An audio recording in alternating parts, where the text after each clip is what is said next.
دا زموږ دپاره دی لکه د اختر ورځ.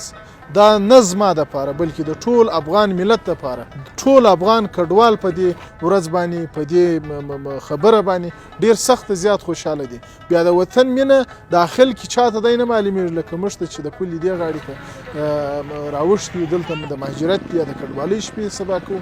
موږ دغه دعا یو و خدای ته کوو چې خدای دې سوله راولي.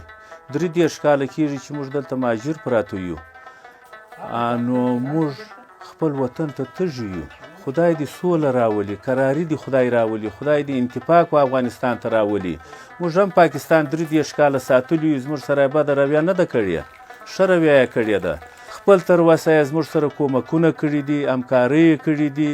موږ ته خپل په وطن کې ځای را کړی دی و موږ ته خپل د ملت په سترګه کتلي دي، خپل د عوامو په سترګه پاکستان کتلي دي. دلته خو تقریبا ما خپل عمر چې تیر کړی دی تقریبا 32 کاله کېږي چې ما دلته عمر په ټوله په دغه کیم کې تیر کړی دی. زه یو وار افغانستان ته تللی یم. زیات امید او زیاته خوشحالي دا لرم چې زه خپل هوا ته چې سم ولاړ سم.